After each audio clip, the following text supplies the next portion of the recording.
10 Greatest Islamic Warriors Ever. No matter what you think of Islam, it's hard to deny that some of the greatest warriors and military tacticians of all time have been Muslim. Islamic empires stood strong for many centuries. In this video, we will look at our top 10 greatest Islamic warriors ever. Subscribe to our YouTube channel to get more interesting videos. Number 10. Saladin.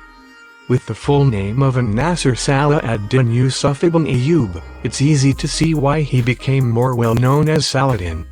Saladin led the Muslim pushback against the European powers during the Third Crusade.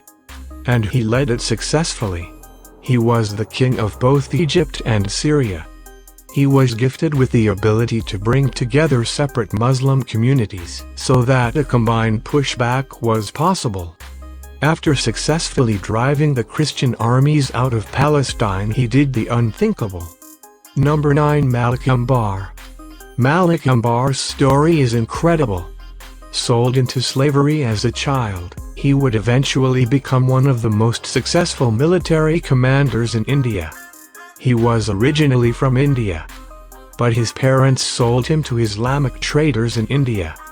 When he grew older, he gathered his own army and led them to victory numerous times. He made a career out of warfare. Many local kings hired his army to defeat their enemies. Number 8. Osman I.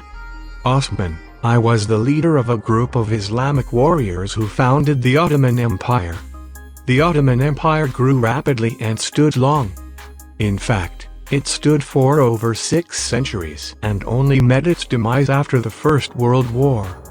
And it all started with Osman I. He was the leader of a nomadic tribe that decided to establish some sort of kingdom.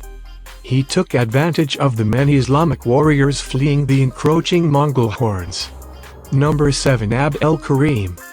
Abd el-Karim was such an efficient military commander that he inspired future revolutionaries like Che Guevara, Chairman Mao, and countless other Islamic warriors who were eager to follow in his footsteps. So who was he? Well, he was a North African Muslim who led a huge coalition into war against the French and Spanish governments. Number 6. Muhammad bin Qasim. Muhammad bin Qasim was a key general during the period in which Islam was spreading to South and Central Asia. He captured several vital regions in what is now Pakistan, which was quite a feat. Indian kingdoms have historically been notorious for their repeated success in defending their land. But his enemy was a Hindu king. The king's subjects were mostly Buddhists, who hated their king. This weakened his position in defending against Islamic invasion. Number 5. Mehmud the Conqueror. Mehmud the Conqueror is celebrated as the man who captured Constantinople. Constantinople was the most vital city of the Byzantine Empire, so capturing it shocked the whole of Europe. Mehmud surrounded the city with the aim of blocking any supplies or help from its allies. He then took advantage of the superior Ottoman technology to bombard the city. Number 4. Tipu Sultan. Tipu Sultan was the Sultan of an Indian kingdom during the late 18th century.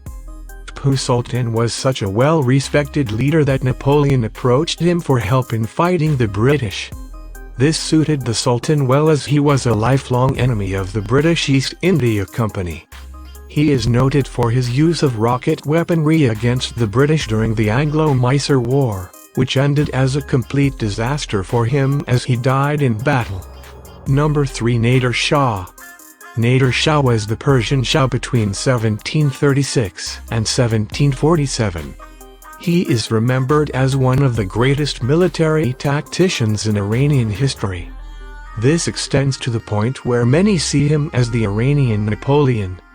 With a series of successful military campaigns, he expanded his country's borders to stretch over almost all of the Middle East. Number 2. Ali bin Talib. Ali was the son-in-law of the Prophet Muhammad. But he is also known for being among the mightiest and bravest Islamic warriors ever. Early Islam needed military skills to survive against its many enemies. They would raid traveling caravans for supplies and personal experience. This was how Ali learned his battle skills. He was involved in most of them. He was also involved in most battles of the period. For his effort and bravery, he was selected as the first caliph to succeed Muhammad if Shia tradition is to be listened to. If Sunni tradition is to be believed, he was the fourth caliph. Number 1. The Prophet Muhammad. No list of Islamic warriors could avoid having Muhammad as number 1. Considering his effectiveness in crushing his enemies, he might just have been the greatest military leader of all time. He was at war with the tribe he was born into, and all of their allies. This was a big deal considering how few Muslims there were at the time. But he was able to outsmart them at every turn and form relationships with other powerful Arab tribes. After crushing his enemies, he would show them mercy, as an example to his followers.